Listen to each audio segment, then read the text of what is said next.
Hi, welcome to Pennsylvania Newsmakers, and thanks for watching. Well, in the second half of the show, we're going to continue our reaction to the governor's budget. In fact, we had the governor on last week articulating what he would do in the Commonwealth's next fiscal year.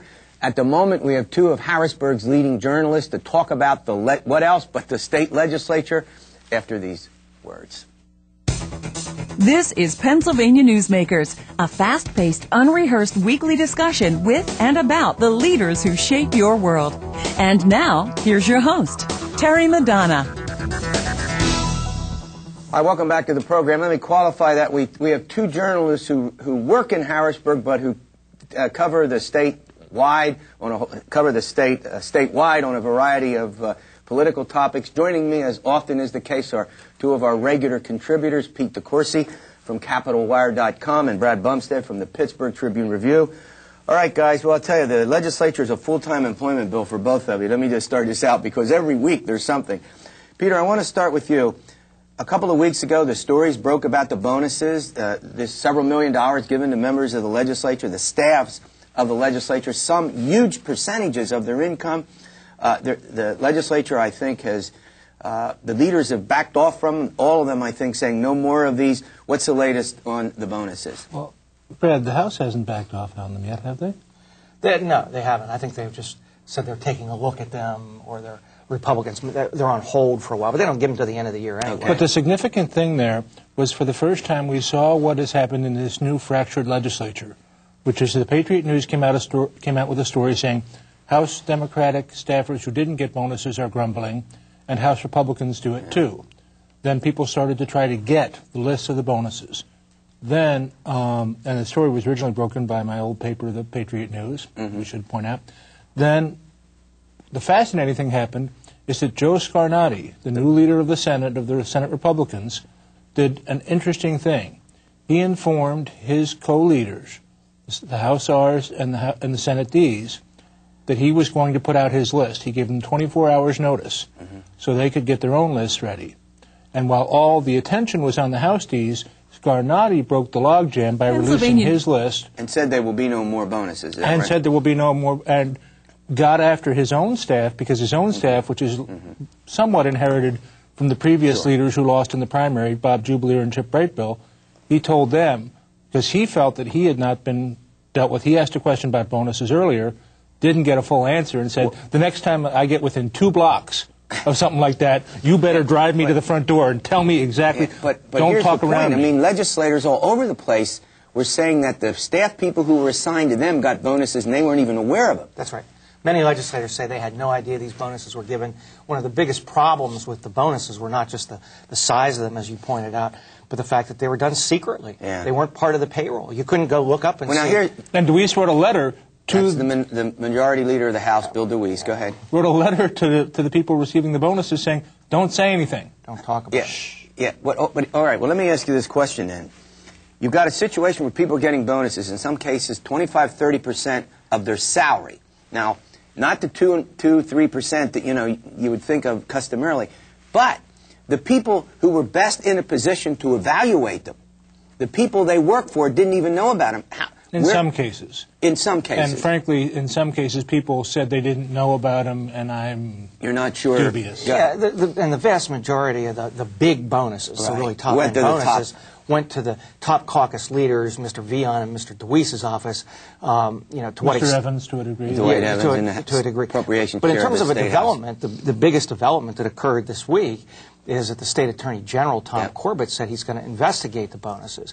And that's significant because he's going to be looking at whether people who did political work and what often worked on campaigns got these bonuses, and whether there was a correlation between the two. And there was a reference there when Representative DeWeese finally talked about it. He did say, thanks for the work that you've done making us the majority. And that may have been the tip-off. That's certainly going to be problematic, but Mr. Corbett, even when he announced his investigation, said it's a very hard thing to prove. It is a very hard thing to prove. The quid pro quo. That they are being paid for campaign work and not work within the Capitol. And so, but the significant thing there is not that Tom Corbett, who wants to run for governor next time, launched an investigation. The significant thing is Joe Scarnati said no more. Yeah. That means So, I mean, the House Democrat members are now pressuring Bill DeWeese to do no more. Yeah, I mean, the House Republicans are pressuring Sam Smith to do no more. We only have about 45 seconds, but the follow-up question then would be, some of them, it was reported in newspapers, some of the staffers who got the bonuses also then made political contributions. I personally think that's irrelevant. I mean, that it's, you know, people who did work on campaigns, were they being rewarded for doing that? These people tend to give to the, you know, a couple thousand. They would contribute anyway. They're political activists. And plus, if you had to give out $1.8 million in bonuses to get $44,000 in contributions, not a lot. You're pretty stupid. Not a lot. That's right. But the key question in terms of the proof is not a good profit. Just because somebody did work for a political campaign and they got a big bonus equates to nothing. So the nub of it is, and we're going to go to break. The nub of it is, were they rewarded for doing political work as opposed to doing their legislative work? And that they perhaps even did that work on so-called company time. Is that the issue? Right. And were there conversations about that or emails? I got it. And the issue is this is probably going to be over now because of all this and the investigation. I think you're right. Even if the investigation goes nowhere. Right. All right, when we come back, we're going to talk a little bit about Senator Fumo and its difficulty. The Philadelphia Democrat was indicted a couple of weeks ago. It's an ongoing saga. We'll chat about that with two journalists when we return. This broadcast of Pennsylvania Newsmakers is presented by the Pennsylvania Chamber of Business and Industry, the statewide voice of business.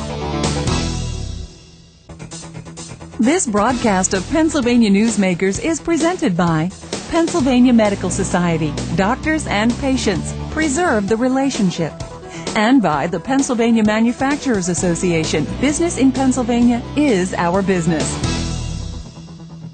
Hi, we're talking about the comings and goings-on in Harrisburg in the state legislature with two of the state's leading journalists, Pete DeCoursey and Brad Bumsted. All right, now, in the midst of all this, of course, in the midst of the furor, and I think there was a pretty strong backlash among editorial writers, among talk radio, more fodder for talk radio guys, we end up with this indictment of Fumo, and Senator Fumo from Philadelphia indicted in some almost a 300-page indictment, 142 specific allegations against the senator. Brad, let me start with you. Has that done anything to the legislature at the moment? I mean, Senator Fumo, very powerful. Is that having any noticeable effect in Harrisburg? Well, one immediate thing is that Senator Fumo, even before the indictment came down, the day before, stepped aside as Democratic chairman of the Appropriations Committee, and a veteran senator from western Pennsylvania, Gerald Laval, took over that position. So that's clearly in effect, and you have, you know, to what degree is Fumo going to be involved in the budget? His staff is still there, so presumably he still will. But I think the bigger effect is that, combined with bonus gate, as we were talking about before, that these allegations, and they are only allegations against Senator Fumo, though, sort of raise the ante in the legislature to try to do things to improve and change the way they do business. That's a good point. Do you think that, Peter, you've written a lot of stories about the reform movement in the last year and a half and the angst that a lot of voters feel towards the legislature. Do you think that Fumo's indictment will spur more of these reforms, or do you think Absolutely, because I think the reforms are about the perception of arrogance. And I hate to quote him because I'm sitting next to him, but Brad had the best line, which is that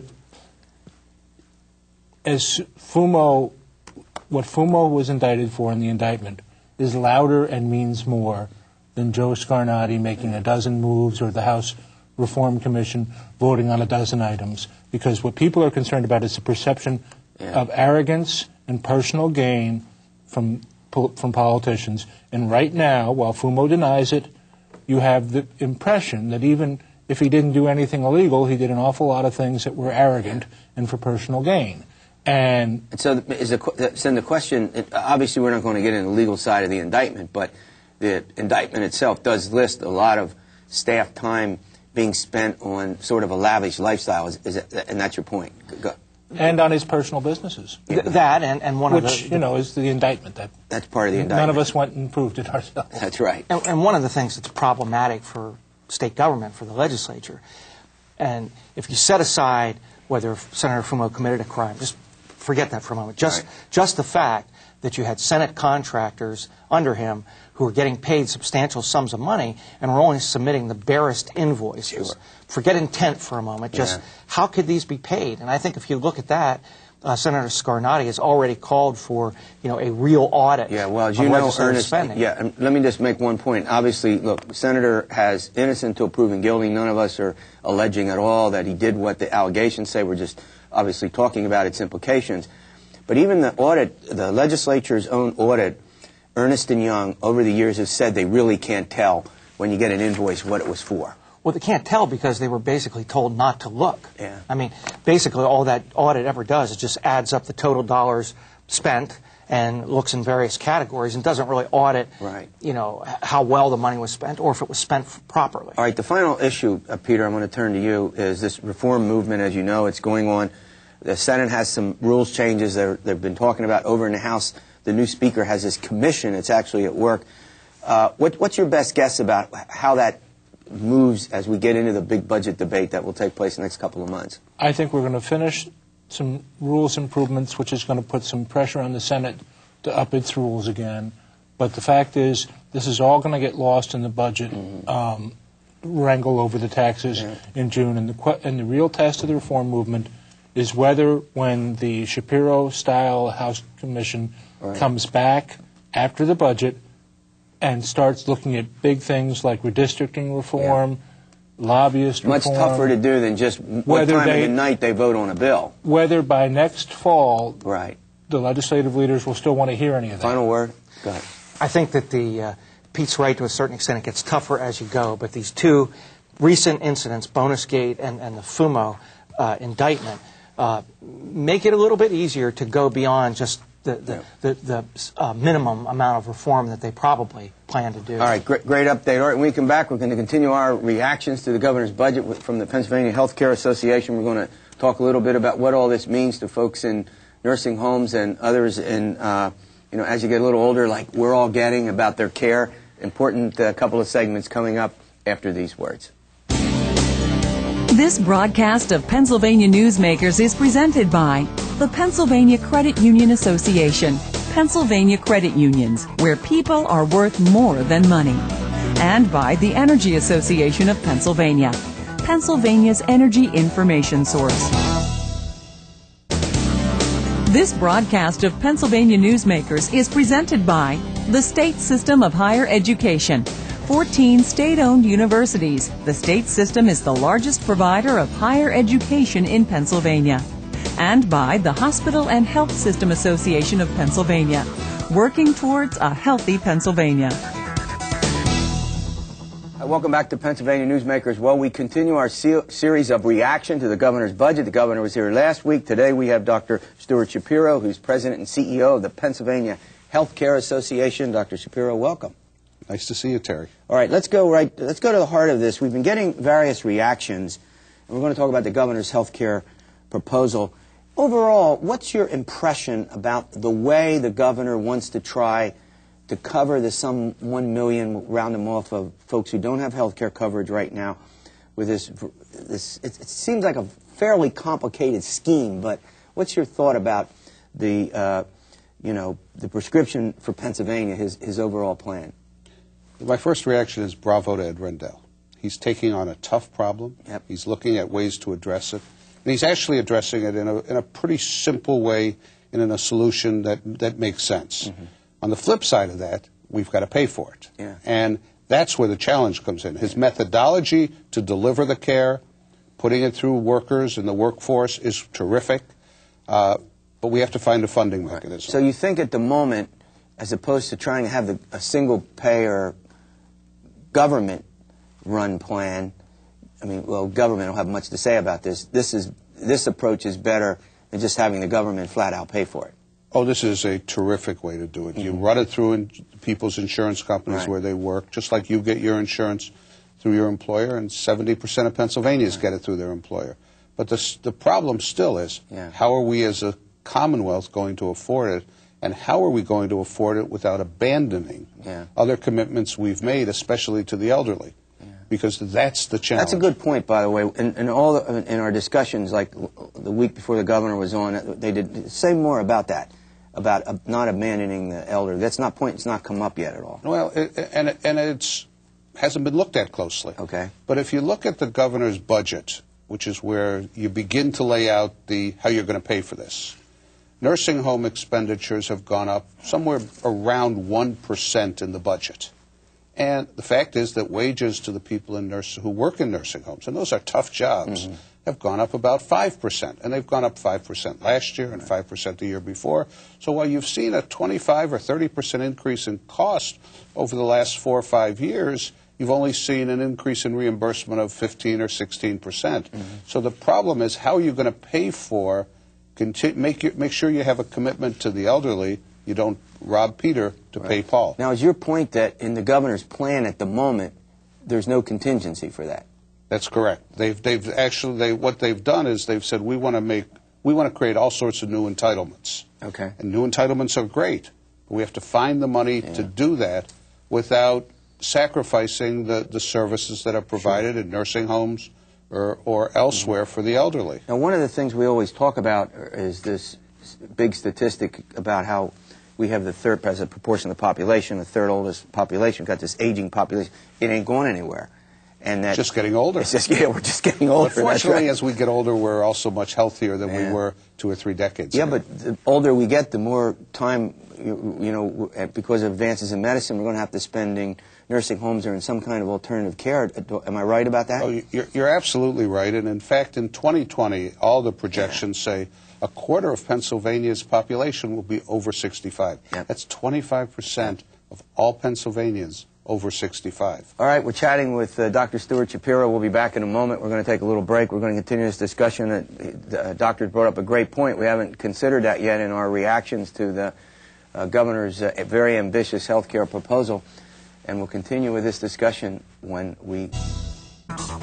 This broadcast of Pennsylvania Newsmakers is presented by the Pennsylvania Builders Association, building today for a better tomorrow, and by the Pennsylvania Cyber Charter School, bringing educational innovation and freedom to the children of Pennsylvania. Welcome back to the program with Dr. Stuart Shapiro of the Pennsylvania Health Care Association. We're talking about the governor's budget. We're doing reactions to the governor's budget and other recommendations that he's made. Health care, I think, is number one on the governor's list of things to try to accomplish in his second term. Doctor, one of the things that we've not stressed here yet is sort of the relationship between Medicare and Medicaid, two huge federal programs that are vital to delivering health care services, paying for them. How do you see this in relationship to what the governor has recommended? Well, President Bush's budget clearly abandons the elderly. He has proposed $100 billion in budget cuts for Medicare and Medicaid. We're hopeful that Governor Rendell won't abandon the elderly. And when you first look at the budget that he has, as we talked about earlier, the rate of increase for the nursing homes in Pennsylvania, whose costs have been going up about 5%, is really only 1%. And they can't maintain the quality services unless their workers are paid. That's right. Unless turnover is reduced. And the way to do that is to pay them a fair wage. Now, the governor made this argument that under the Medicare Part D program, it's going to cost the state. He said they just send me a bill for some $320 million last year, something like $330 million. I may be off by a couple million. Is that what you're talking about? I mean, the governor obviously has to balance the budget. Is that the heart of the problem? Is that the states are being asked to take their own money, put them in these federal programs, and then folks like you, who represent, in this case, nursing homes, finding that the governor's recommendation is a kind of paltry 1 or 2% cumulative percent? It's not that simple, because the governor's budget actually doesn't even take into account the Bush cuts. So he's going in proposing only a small rate of increase, and that really just isn't fair to the workers, and it has the potential to affect the quality. It's like, and the commitments have been made to Pennsylvania's elderly. We just want to make sure that the elderly are as much a focus of the health care reform as they always have been. Well, I'll tell you what, they're a huge political constituency, and as you know, my own judgment is if services are threatened, you'll see senior citizens organizations respond politically. They're pretty active in this state. Rightly so. And the senior citizens of this state have helped elect most of our legislature, certainly the governor. Sure. But that aside, nursing homes in Pennsylvania, which provide the services to the sick and the mostly elderly, over 65 and certainly over 85. Right now under Medicaid, the programs that the state funds actually are underfunding it by $13 a day. So the nursing homes in Pennsylvania start off, going into this budget, getting paid $13 less a day than it costs to actually provide the services. Yeah, I mean, and the other thing that we talked about earlier is the cumulative effect of living longer into the 80s, where you're simply going to have someone help out. I mean, even though I noticed that the governor and his folks have talked a little more than previous administrations about home and community-based care, it's still a fact that nursing homes are going to be a vital part of the delivery service, and maintaining a quality of care, I would suspect, is maybe the biggest single task that you face, right? Well, we talked about not creating new entitlements under his health care reform. Right. But if you look at home and community-based services, they've also created a new entitlement there. Right. In the last 5 years, the number of people in home and community-based services has doubled, from 17,000 to 35,000. Yet the number of people in nursing homes has stayed exactly level. Right. And the theory that you could take care of people at home and reduce nursing home care just hasn't worked out. The fact is that it's a brand new entitlement, and it's again robbing Peter to pay Paul. And we just need to be very, very careful of that. Yeah, we have about 35 or 40 seconds left. So the final argument would be, okay for home and community-based care, but let's understand the nursing home situation is critical and the funding needs to keep pace with inflation and the other costs. Is that the bottom line? Absolutely. I'd like to be cared for in the home. You'd like to be cared for in the home. But we can't afford it because we need to maintain our nursing homes. All right, thanks for coming on. Thanks for the update. We'll see you next week for another edition of Pennsylvania Newsmakers, and stay well.